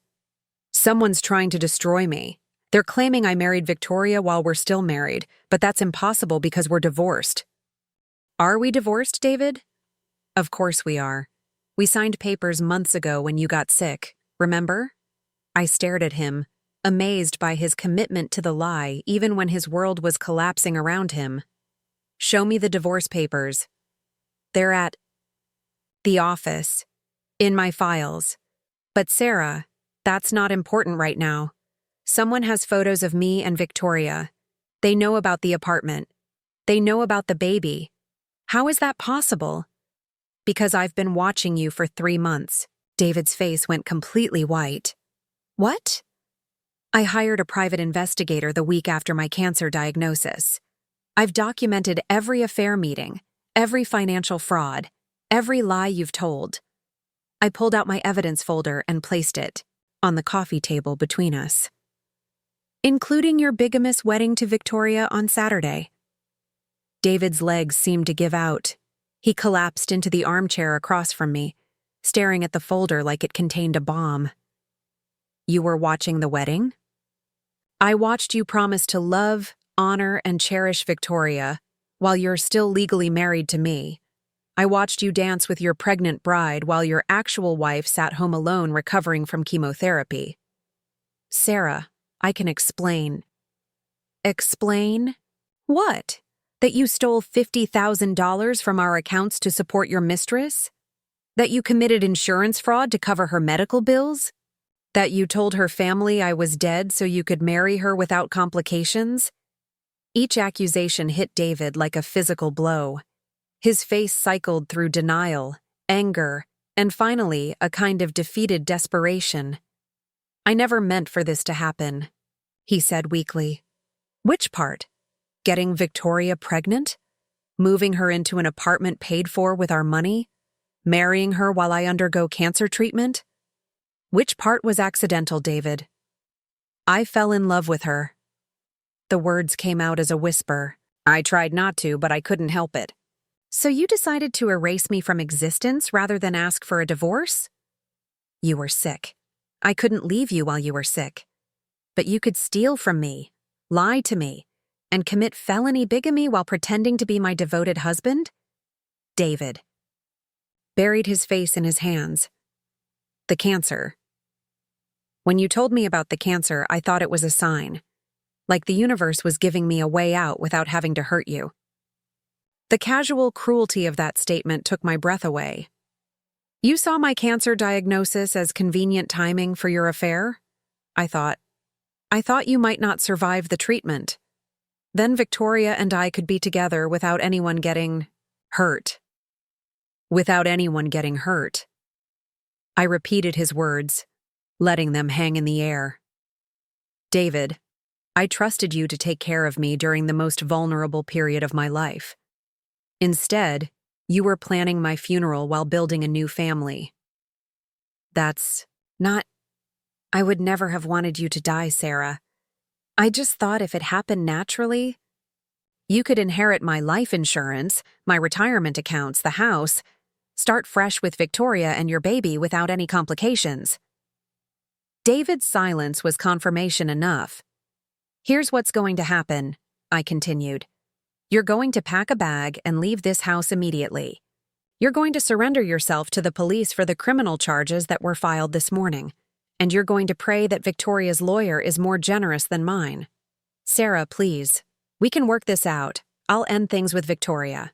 I'll get counseling. We can start over. I thought about Victoria, 7 months pregnant and discovering that her marriage was a fraud. About the baby who would grow up knowing their father was a criminal. About the years I'd wasted with a man who saw my illness as an opportunity. There is no starting over from bigamy, David. There's no coming back from what you've done. As if, on cue, my phone rang. Emma. The media story is going viral, she reported. David's company is already distancing themselves from him, and Victoria's parents called. They want to know if they should return the wedding gifts. David heard enough of the conversation to understand that his professional life was over, along with his personal life. His construction business, built on relationships and reputation, wouldn't survive a bigamy scandal. 20 years, he said, staring at nothing. 20 years building my business, building my reputation. All gone. You destroyed it yourself, the moment you decided to commit fraud rather than ask for an honest divorce. David stood up slowly, moving like a man in a daze. I need to talk to Victoria. I need to explain. Victoria knows everything. She found the documents you were careless enough to leave in your apartment. She called me this morning. She called you? David's last remaining illusion crumbled. What did you tell her? The truth. That her marriage is invalid, her husband is a criminal, and she needs to protect herself and her baby from the fallout. David walked toward the door, then turned back one last time. I did love you, Sarah. In the beginning, I really did love you. But not enough to be honest with me. Not enough to stay faithful. Not enough to care for me when I needed you most. The cancer changed everything. No, David. The cancer revealed everything. It showed me who you really are when things get difficult. It showed me that your love was conditional on my health, my usefulness, my inability to interfere with your plans. David left without another word. I watched through the window as he sat in his truck for several minutes, probably calling Victoria, probably trying to salvage something from the wreckage of his deception, but there was nothing left to salvage. David Chen had gambled everything on his sick wife being too weak to fight back. He'd lost spectacularly. My phone buzzed with a text from Patricia. Police are at Victoria's apartment. She's cooperating fully with the investigation. Emma called 10 minutes later. David just turned himself in. His lawyer is already talking about plea bargains. I sat in my living room, my house now, since David's assets were frozen pending criminal trial, and felt something I hadn't experienced in months. Not just relief or vindication, but actual peace. The cancer was responding well to treatment. My hair would grow back. My strength would return. But David's reputation, his business, his marriage to Victoria, his future with his child, all of that was gone forever. He'd thought my illness made me powerless. Instead, it had given me clarity, determination, and the strength to plan the perfect destruction of a man who'd tried to erase me from my own life. The reckoning was complete. Now, it was time to heal. 6 months later, I stood in Dr. Martinez's office receiving the words I'd been fighting to hear since my diagnosis. Complete remission. No detectable cancer cells. You've won, Sarah. My hair had grown back in soft waves, my color had returned, and the strength that David thought cancer had taken from me was fully restored. I was alive, healthy, and free in ways I'd never imagined possible. How does it feel to have your life back? Dr. Martinez asked, reviewing my final scan results. Like I never really lost it, I replied. I just learned what it was actually worth. The legal proceedings had concluded the week before. David pled guilty to bigamy, insurance fraud, and theft to avoid a lengthy trial that would have further destroyed what remained of his reputation. He received 2 years in prison, 5 years probation, and was ordered to pay full restitution for the stolen funds plus damages. His construction business had collapsed within days of the scandal breaking. Clients canceled contracts, employees resigned, and suppliers demanded immediate payment on outstanding invoices. The company that David had spent 20 years building was liquidated to pay debts and legal fees. Victoria had given birth to a healthy daughter 3 months ago. She'd moved back to Ohio to live with her parents while pursuing a nursing degree funded by the settlement she'd received as compensation for David's deception. Her daughter would grow up knowing the truth about her father, but surrounded by family who loved her despite the circumstances of her conception. She sends me photos sometimes, I told Emma as we sat in my garden that afternoon, enjoying the spring sunshine. Beautiful baby. Victoria named her Hope. How do you feel about that? About the baby? I thought about the innocent child who would carry David's DNA but not his character flaws, who would grow up with a mother determined to give her a better life than the one built on lies. I feel protective of her, I said honestly. She's going to need strong women in her life to counteract David's influence when he's eventually allowed visitation rights.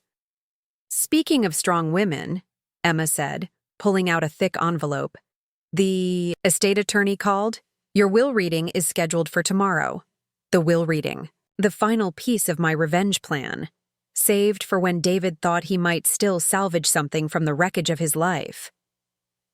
During the criminal proceedings, David's lawyers had argued that his actions were the result of emotional distress, caused by his wife's terminal illness. They painted him as a devoted husband driven to desperate measures by grief and fear of loss. Several character witnesses testified about his dedication to me during my treatment, carefully omitting the fact that his dedication consisted mainly of lies and theft. The narrative David's legal team constructed was that he'd never intended to hurt anyone. He'd simply fallen in love while believing his wife was dying and had made a series of poor decisions under emotional duress. They'd requested leniency based on his cooperation with authorities and his remorse for the pain he'd caused. What David didn't know was that my will contained one final surprise. Are you sure about this? Emma asked, reviewing the document. It's unusually creative. David spent months hoping I would die so he could inherit everything and start fresh with Victoria. I want him to understand exactly what he lost by betraying me. The next morning, I dressed carefully in a tailored navy suit and the pearl necklace my grandmother had left me. I wanted to look healthy, strong, and completely alive for what was about to happen. The law office conference room was crowded with people who'd been touched by David's deception. Victoria was there with her lawyer, still beautiful despite the exhaustion of new motherhood. David's parents sat stiffly in chairs near the back, their faces showing the strain of having a son in prison. Several of David's former business associates attended, probably hoping to understand the financial implications of his crimes. David himself was brought in wearing an orange jumpsuit and shackles, his face gaunt from months in county jail awaiting sentencing. When he saw me, healthy and radiant, something flickered in his eyes that might have been regret. Before we begin, the estate attorney announced, I want to clarify that this will reading is unusual in that the testator is very much alive. However, Mrs. Chen has requested this proceeding to clarify certain matters related to her husband's criminal case. David's lawyer leaned forward. I object to this entire proceeding. My client has already been sentenced. This appears to be grandstanding. Mrs. Chen has every right to clarify her testamentary intentions, the attorney replied, especially given the fraud committed against her estate planning. The attorney opened the will and began reading. I, Sarah Elena Chen, being of sound mind and body, do hereby make this my last will and testament. To my husband David Chen, who spent months hoping for my death so he could inherit my assets and start fresh with his pregnant mistress, I leave the following. David's face went pale as the attorney continued. To David, I leave my complete medical records from my cancer treatment, so he can see exactly how well I responded to chemotherapy, and how unlikely my death actually was during the period he was planning his new life. Murmurs rippled through the room. David's parents looked confused, but Victoria's expression showed dawning understanding. To David, I leave copies of all surveillance footage and photographs documenting his bigamous wedding, so he can remember the joy on his face while committing felonies against his terminally ill wife. This is vindictive harassment, David's lawyer protested. Let her finish, the judge who was overseeing the proceedings said firmly. To David, I leave the engagement ring receipt found hidden in our bedroom, along with the marriage license application, where he falsely claimed to be divorced from a woman who was fighting for her life. David was staring at his hands, unable to meet anyone's eyes. To David, I leave the knowledge that during his affair, I used our joint funds to purchase additional life insurance policies totaling $5 million, all of which name cancer research foundations as beneficiaries. ensuring that even in death, I would contribute more to fighting this disease than he ever contributed to fighting for our marriage. Victoria gasped. David's lawyer was frantically taking notes. To David, I leave the understanding that his pregnant mistress, Victoria Ashford, attempted to contact me when she discovered evidence of his deception, showing more integrity in one phone call than he showed in 2 years of systematic fraud. I watched Victoria's face as she realized the attorney was acknowledging her attempt to do the right thing once she learned the truth. To David, I leave my complete financial record showing that our joint assets, which he believed he would inherit, have been placed in trust for cancer research, women's shelters, and legal aid services for victims of domestic fraud. David's head snapped up. You can't do that. Those are marital assets. Assets obtained through fraud are subject to seizure, the attorney replied. Mrs. Chen's decision to donate rather than fight for division was her choice. Furthermore, the attorney continued reading, to David, I leave the knowledge that his daughter Hope will receive a college fund of $200,000, held in trust until her 18th birthday, ensuring that his crimes do not limit her opportunities for education and success. Victoria burst into tears. You're giving money for Hope's education? After everything we did to you? I turned to face her. You were lied to, manipulated, and used. Your daughter is innocent. She deserves every opportunity in life. To David, the attorney resumed, I leave the certainty that his ex-wife will live a long, healthy, productive life, surrounded by people who value honesty, loyalty, and integrity, qualities he demonstrated he does not possess. And finally, to David, I leave this message. You saw my cancer diagnosis as convenient timing for your betrayal. You calculated my life expectancy like a business investment. You hoped for my death while pretending to pray for my recovery. You are the cancer that needed to be removed from my life. And unlike the tumors in my body, you were malignant by choice. The room was completely silent, except for the sound of Victoria's quiet crying. The reading of Sarah Chen's will is complete, the attorney announced. Mrs. Chen, would you like to add anything? I stood up, feeling the weight of months of planning and preparation lifting from my shoulders. Yes, I said, looking directly at David. I want you to know that every day you spent building a life with Victoria while I underwent chemotherapy, I was building a case against you. Every lie you told, every dollar you stole, every moment you spent hoping for my death, I documented. All of it. David finally met my eyes. Sarah, I never actually wanted you to die. But you hoped I would. You planned for it. You built your future around my expected demise. I paused, letting that sink in. The difference between us is that when you were faced with a crisis, you chose deception and betrayal. When I was faced with a crisis, I chose to fight back. The cancer saved me, I interrupted. It forced me to see who you really were when I needed you most. It showed me that our marriage was a performance, not a partnership.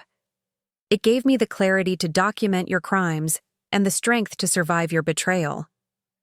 I turned to address the room. To everyone who testified about David's character during the trial, who spoke about his devotion to his sick wife. I want you to know that while you praised his caregiving, he was living with another woman. While you admired his commitment to our marriage, he was planning a wedding to someone else. While you expressed sympathy for his emotional distress, he was stealing money to support his pregnant mistress. David's mother stood up abruptly. We didn't know, she said, her voice breaking. We thought he was struggling to cope with your illness. He was struggling, I replied. But not with my illness. He was struggling with the inconvenience of having a sick wife interfere with his plans for a new family. I walked toward the door, then turned back one final time. David, you spent months waiting for the perfect moment to reveal your new life, thinking you were being clever and strategic. But while you were playing house with Victoria, I was playing chess. And in chess, the game isn't over until the king falls. I never wanted to hurt you, David said desperately. But you did hurt me. Systematically, deliberately, cruelly. The only difference between us is that when you hurt me, you tried to hide it. When I destroyed you, I wanted everyone to watch.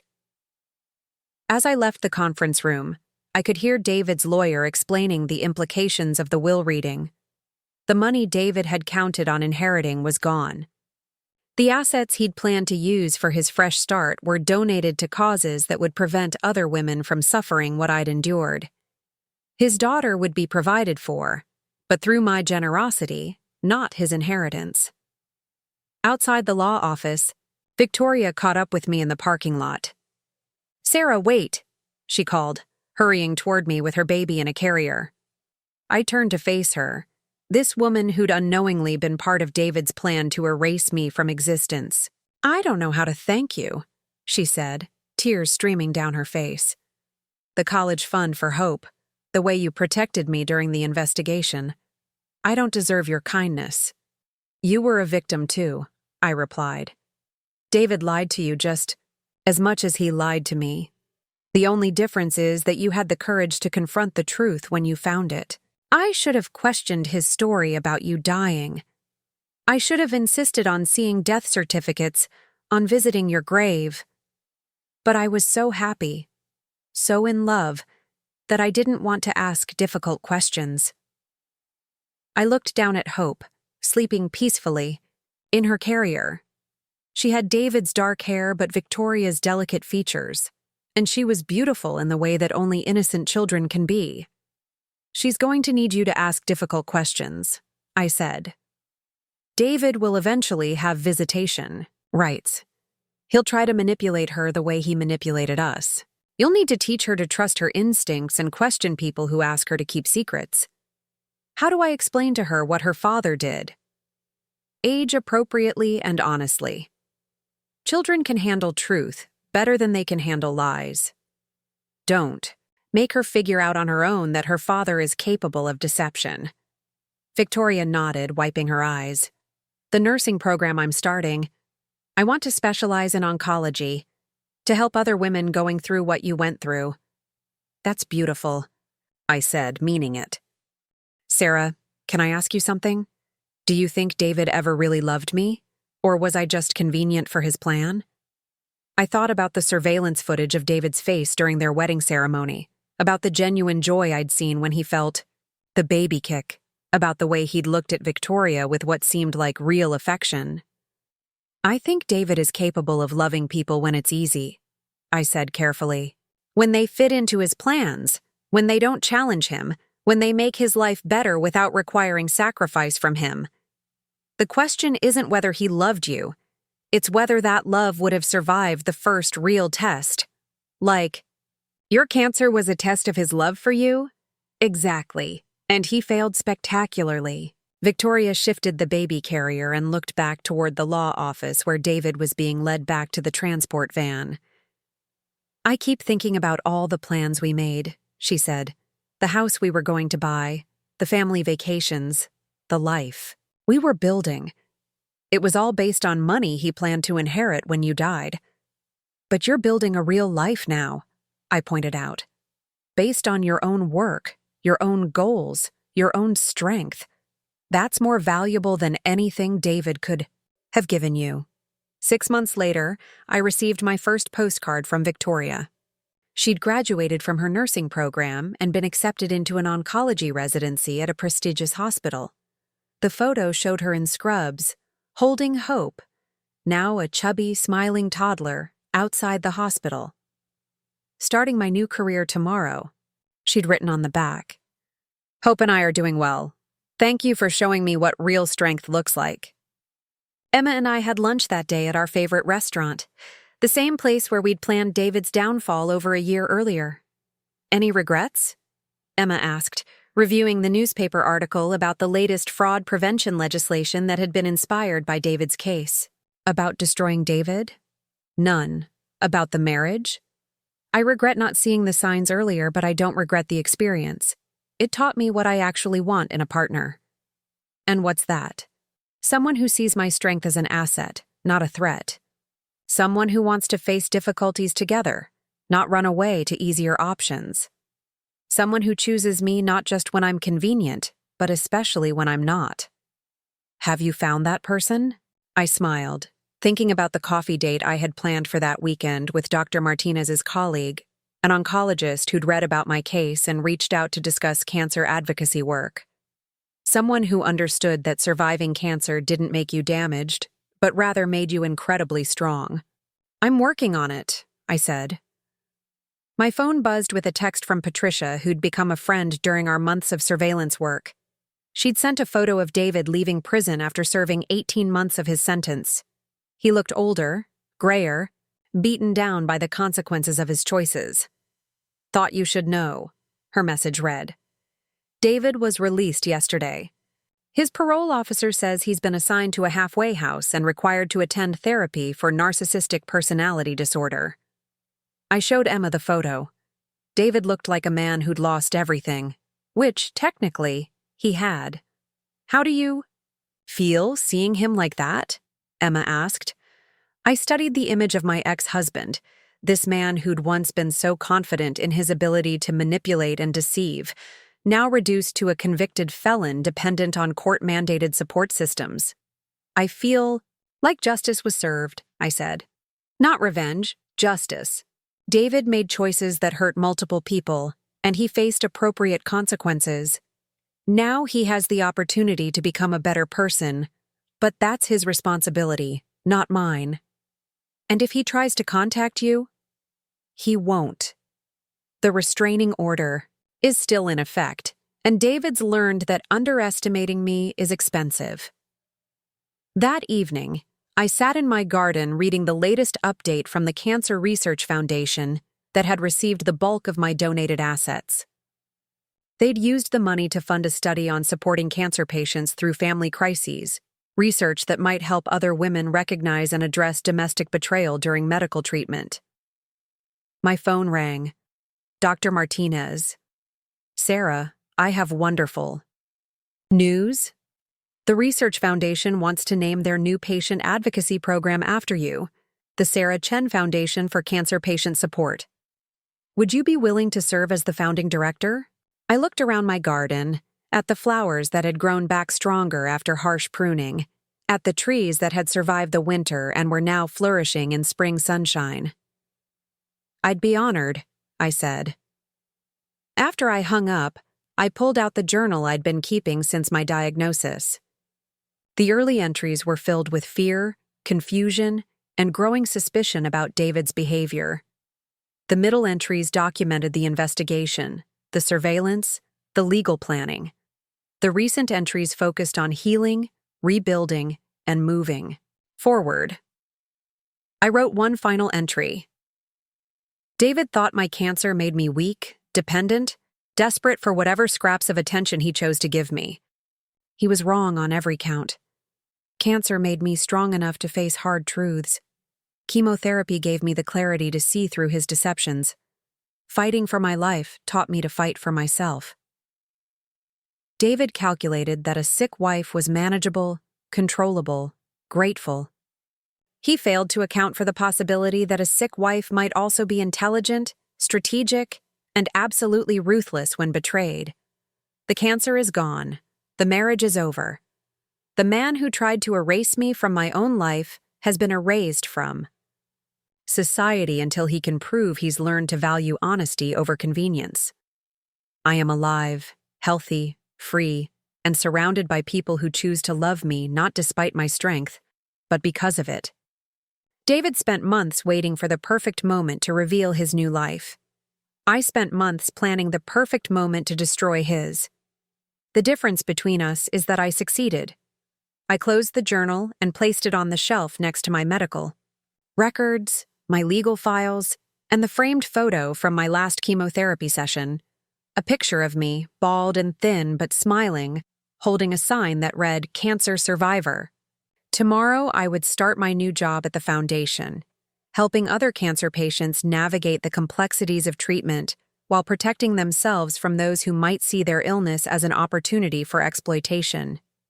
David had taught me that some people reveal their true character during crises. He'd shown me that trust must be earned and verified, that love without loyalty is worthless, and that sometimes the person trying to save you from cancer is the person you most need to save yourself from.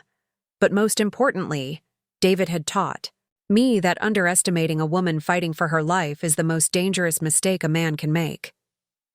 The chemotherapy was over. The cancer was gone. David was in the past. My real life was just beginning. Up next, you've got 2 more standout stories right on your screen. If this one hit the mark, you won't want to pass these up. Just click and check them out. And don't forget to like, subscribe, and turn on the notification bell so you don't miss any upload from us.